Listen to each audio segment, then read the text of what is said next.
Hey friends, welcome back to my channel. Today we're going to talk about something that I know many people struggle with, and it's finding more time in our days. Now I know we already talked about schedules last week, and that is so important in getting things done. But today we're going to go beyond that, because even when we have a schedule, it can still feel like there are not enough hours in your day. So today I'd like to talk about how we can maximize those moments that we already have, those little pockets of time that are sometimes overlooked. And I'm also going to share, like in all these videos, lots and lots of free printables for you to download and templates for you to use and get some ideas and some things that'll help you in your days. And if you find this video helpful, please give it a thumbs up and a like and share it with a friend. So maximizing your moments isn't about waiting for the time to open up. You find ways to use the time that you already have more efficiently. So here's an example. When you're talking on the phone with your friend, instead of just sitting, you could be wiping down the counters, cleaning out a purse, or even stretching your legs. Here are just some simple time-saving hacks that you can do to maximize your moment. While you're talking on the phone, clean out your purse or sort through the mail. I remember back in the day, remember the phones that were on the wall when you were stuck to a certain place in your kitchen? Does anybody else remember that? I remember I would clean out our junk drawer whenever I was on the phone because you couldn't go very far. So now when you're talking on the phone, go through and clean out your purse. Go through the mail while you're doing that, something that doesn't require a lot of paying attention. And maybe while you're waiting for water to boil, because that does take some time, hold onto the counter and do some leg lifts. You'd be surprised that little bit of strength training that we've been talking about will help make a difference. When you're watching TV with your kids, fold your laundry or brush the dog. Do something productive during that time. Now, when my children were in the bathtub, I always took that time to clean the mirrors and wipe down the sink and shine the fixtures when they were in the bathroom. That was a good time to clean. Don't do a lot of chemicals where it's going to breathe into them, but if you're using vinegar and a natural one, that is a good time to get the bathroom cleaned. While you're cooking dinner, you know what? If you make 2 or 3 extra meals at one time, you can freeze those for later. That is another way to maximize your time. I'd also have my kids, this is an extra tip when your kids are in the bathtub, have them swish around the ring around the tub when they're done taking a bath. I would usually always, when the kids are done taking a bath, rinse the tub down right away so that it was clean, so I didn't have to clean it always beforehand. And one of my favorite things I like to do was a 10-minute challenge cleanup. What you do is you set a timer for 10 minutes and see how much your family can clean up. We did this when our friends came to visit and the kids got into it, ran around real quick. It's a fun, effective way to get your home looking tidy real quick. I'm going to include a 10-minute challenge cleaning checklist just for you to try something else, or maybe you want to create your own, so I've included that as well. The power of a list, writing things down. My brain is constantly thinking about things and reminding myself about things, and if I don't write things down, I forget. That's why I love having lists. I already have my menu planned out, I have my daily schedule planned out, but I still need a place to write down random things that I think about throughout the day. So here's where I keep my list. Usually I have a little notepad that you've seen that I keep on my little stand in my kitchen. That's very helpful. I remember when I had little ones at home, my life was on this piece of paper and this list. This was before I printed things off. So I would write this on my little paper, and then some child at some point took the notebook to you because they needed a piece of paper for something. And I remember going, oh my goodness, where's my list? Where's my list? And I felt like I was so lost during the day because my list was gone. So I'm always like, nobody, don't ever touch my list. Don't ever borrow that piece of paper. Never, ever touch mom's list. Because then I was like, what do I do? Where do I go? What do I need to do? And then I also have used a dry erase board before. I made a really cute one. I took a picture frame that I got from the thrift store, and then I went and got like a piece of like notebook paper, you know, like the fancy ones you use for scrapbooking, and put that on the inside so then you had your glass to write on.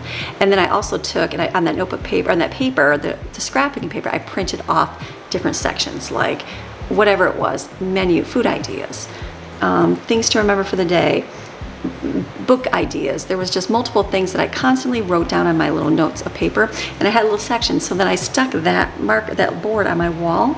And then when I had like a video idea, like maybe someone told me, I'm like, oh, let me write that down. I'd go write it on my marker board. And I thought, how cute. Then I'd go to it when I, were transferred or ordered the library videos. I was able to wipe it off really easy, and that was a cute way to do that. But when you have little ones, sometimes my children would go by, maybe not even so intentionally, and they would go and wipe it. Oh my goodness, my list was gone. What was on there? I don't even remember anymore. So that doesn't work really good if your child has access to your list, so be warned. But nowadays, life's a little bit different. So I use this a whole lot. I constantly text myself. Like, I know they have a note reminder. They have all those things. I never check those. But what I do check every day is my text messages. That's something I'm always looking at all the time. So I will send myself a text message. So even when we're driving, the other day, Autumn, we were doing something, I told Autumn, I said, ooh, I had to mail a card out. I went to the post office and I completely forgot the letter. And I'm like, where's the letter at? I know I wrote it. Where did I put it? And so instantly, like, I would totally forget. I'd get home and completely forget about it. But I was like, as soon as I got in the car, I said, Autumn, send me a text to remind me to look for my letter. And so she sent that to me. So then when I got home, that was the first thing I saw. And then I wrote it down. I actually went and looked for the letter and found it. But that is another way to do it. I do that when I'm on my phone. If I find recipes online, if maybe I'm laying in bed, and I send myself a text message to remind myself that, or during the day, or when I'm out, if I'm with somebody and they tell me something, or a new place to visit or something like that, I would send myself a text message. Then when I get home, I can transfer that to where it needs to go in properly in my planner, order it, or write it down on my menu. So that's a great way for myself, because notes do get lost. It happens, it does. But your phone pretty much stays with you all the time, and it's hard to get rid of. So the marker board was cute, and it is nice if you can have it up in an area no one's gonna touch it, but just be warned. Or even your list can get taken. It doesn't get taken nowadays, but back in the day, it could have got taken. But other things to do is give yourself little sticky note reminders, like in your bathroom. You can take a little sticky note, stick it on your bathroom mirror if there's something you want to remember in the morning. Maybe in the morning you want to do jumping jacks in the morning, or you want to do some squats. Put that on a sticky note in your bathroom as a reminder. I know when we go driving, sometimes I take an index card and I write down what I need to do, and I stick that in my car, like where I'm going to see it, or like a sticky note, and I like take it and I write down where I'm going to be heading, and I put that in my car so I don't forget to go to all the places. Otherwise, I'll like go, oh, completely forgot to go here, or completely forgot to go there. Sometimes on your phone is good too, but I found that when I'm driving, I don't normally pay as much attention to my phone. I mean, when I'm driving, I don't, but when I'm out, I don't. So that if I have that little piece of paper, it's always a good reminder for me to go through and mark it off. And I like my little notepads because they're bright and cheerful. Get yourself some color. White ones are fun. Get yourself yellow or purple or pink. Those are fun. I love my sticky notes. I got a bunch from Miss Carol, and they're all different colors, and it's great having different ones. I have multiple ones I use all the time, and I stick them all the time everywhere, and then crumble them up real quick and put them away. I do that for the kids' school, maybe as a quick reminder for them. Those are very helpful. So make your list, find your place, your trusted place for reminders. And as always, I'm going to give you a lot of free resources in this video, lots of free templates that you can go and download below. Go to my website, get them for free. No ads, no nothing. Just go over there and get them just for ideas. If you don't want to print them off, just look at them and go, okay, that's something I have to use, or that wouldn't, or how can I create that on a piece of notebook paper? Paper is cheap. And a ruler, a little bit of time and drawing, you got it all figured out. Create your own and a little WordPad document on your computer. That's an easy way. So I'm going to include some daily and weekly checklists for you to help in your to-do lists.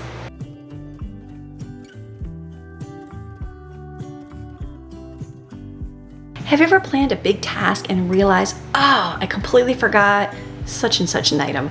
That's why you need to always make sure that you have the right tools beforehand. Before you do a baking day, make sure that you have all the ingredients on hand that you need for that. Go through your list, make sure you have everything so that when you start baking, you don't have to go, oh, I completely forgot that, and have to run to the store. And always make sure you got the right bags and containers. There's many times where I wanted to plan a day to do freezer meals or baking and then realize, oh, I'm completely out of bags, or oh, I forgot this and I didn't get to do it that day. So always plan ahead and double check and make sure that you've got everything in your pantry, you've got everything you need. Go through it, check it twice. What is the carpenter saying? Measure twice, cut once. Isn't that how they say that? So when you're baking and doing meal prep kind of things, go through and check everything twice, make sure you got it, so that you only have to do this one time. If you're gonna do a big decluttering and organizing, make sure that you have enough bins to put your things in. Maybe you're gonna be going through and decluttering your home, but you wanna be able to put some things away, so make sure you got big containers to store them in, so stuff doesn't just sit around your house for a long time.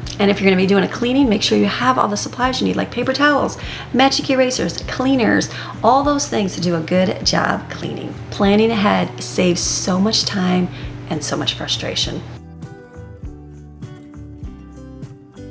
And you have to plan for buffers in your day. As moms, we have to expect the unexpected, because it's gonna happen. You know that traffic's gonna be slow on the day that you're running late. Your child is gonna spill something on their clothes when you're rushing out the door, and the checkout line is gonna take forever when you have to hurry up and get home. That's why it's always good to leave extra time in your days. I'd rather sit and wait than be stressed out rushing around. So give yourself extra time to avoid the stress. Some people like to wait till the last minute to get projects done and things done, and then they're always stressed out trying to get them done.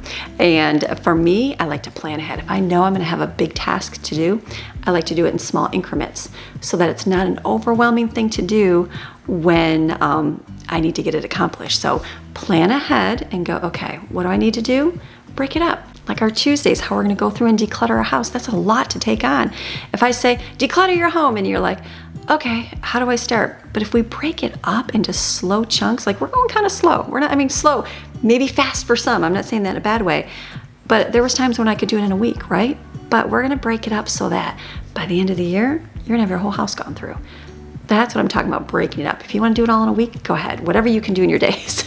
For me, I'm busy and those things get kind of put to the side. I know for a lot of people they are too. So breaking it up is gonna ensure that we're gonna get it done without it being overwhelming and stressful. That's your key.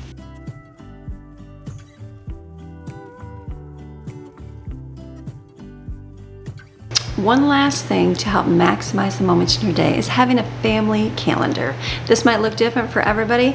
You do what works best for you. Having a central location is kind of helpful to have that. In our old house, I had a big one that was on my wall by my office, which was in our living room. And on that, I wrote down everybody's birthday, every anniversary, or any other special event that we had that month so that I knew what to look forward to. The kids knew what they look forward to. It's one of those things where they're like, what are we doing this month? What's going on? And I'm like, oh, in my head I already know. So having that family calendar is very helpful. And you can also use different colors for different family members. If your children are doing different activities and you're doing a lot of different things, it's helpful to be able to use different colors just to say, this is what this child's doing. This is, the color for this child. And so at an easy glance, you can look and go, oh, blue, that's Jaden. That's what she's doing. Purple, that's Brooklyn. That's what she's going to be doing that day. Just ways to visually be able to see things better. Even write down small, important things like flea medicine for your animal or changing the filters in your air. Those are all important things to remember to do. The more you plan ahead, the smoother life runs, I promise. For me, I keep mine in this house. We don't have a centralized location, but I do have a planner in my office. And so upstairs on my planner, when I get it, I get one every year at the end of the year, usually around the week of Christmas, because I know that after Christmas, I'm not gonna be doing a whole lot of schooling or any kind of big cleanup except taking down the tree and all that. But I have time to sit. So I like to take that time and fill in my planner. And what I do is I look at my old planner and I transfer all the birthdays. I take one color and I'll use like purple's my favorite color. So I'll take purple and I'll fill in the birthdays for the month, for the whole entire year, so that I have everybody's birthday and anniversary written out. And then I'll go through and mark down every few months to change the air filters. So then I write that on my calendar. I write down when I have to change the air filters in the home so that I don't forget to do that. Another one is Maxine's flea thing. I write down every single day, the same day every single month, to what day she has to get her flea medicine. And then I copy at the end. What I do is at the end, sometimes you get appointments, their doctors and their checkups for their eyes and their teeth for kids, and it's like 6 months in advance, right? So I will put down at the back of my planner, I have a place that's called notes. So I write down on there things for the new year. And so I'll write those things down, like, okay, there's a doctor visit on such and such a day in the new year, because I won't have that in my planner time.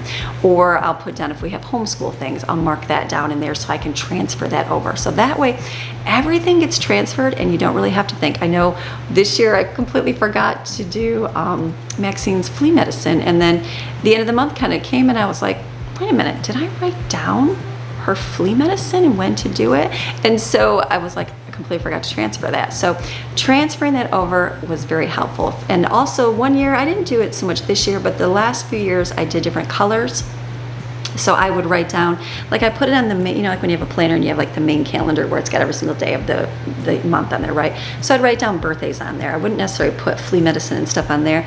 And then I'd go through and do like, I have your weekly one where you open up, it's got the days of the week in there. In there, I would take I'd write down Max Flea. And then I'd flip over to the next month and write Max Flea, flip over, Max Flea, all of it. And then I'd take a highlighter and I highlighted them. So I'd use yellow for the dog. And highlighters, I separated it according to different parts of my life. Like my blue one might have been my home, like Maxine's things. Purple might have been birthdays. I would have done pink and it would have been homeschool things. If I did, green, it would have been church events. And so that way it was easy to look at, because sometimes you can look at your planner and not, see things and forget things. So if you see that color, you're like, oh, that has to do with church. I remind myself that I have that for church. So that was just a good way to visually see things for me, myself. So I know, like, if you had a big giant calendar and you had different, church days, maybe you did that with one color. Or if you had different, kids events, sports, you did a different color. That was just a good way to visually see things as well. It doesn't take much to get. I've got the same highlighters. I think it's been about 4 years. It's been 4 years. The little short ones, they've been lasting forever. I just use them. They work great. And I'm going to include a monthly family planner link below, and I'm also going to give you some ideas for you to fill in your monthly planner. So get yourself one of those. You can go get a little whole year planner out for real cheap at the store, and you can just fill it in and then make sure you use that when you're going about your days. I like to take mine, and then once a week I sit down. It's your Monday reset, and I like to sit down. I usually do a little bit before because I'm filming on Mondays, but I like to sit, like on Sunday, I like to go up to my office and I like to look ahead to the week and see what I have, and then I fill it in my little schedule. Sometimes I use my little to-do list for the week and I write down things if I have to do it. Sometimes I just look at my planner and I write it on a little notebook, piece of paper, my little notepad, and I just know what I have to do every day. And then every night when I go up, I usually take just a big scribble and go over the day. I'm very messy that way.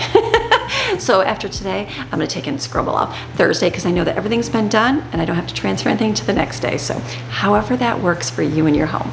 So friend, I hope that this video has encouraged you today. Which tip did you find most helpful? Let me know in the comment section below. And don't forget to grab all of your free printables linked in the description box below. Download them, look at them. If you can't print them off because that costs, don't do it. Just get a piece of notebook paper, copy and write it down. It's just a guide for you to be able to go, okay, these are some ideas. This is something I can do in my own home. And if you like this video, subscribe and share with a friend. I'll see you next time. Take care and be blessed.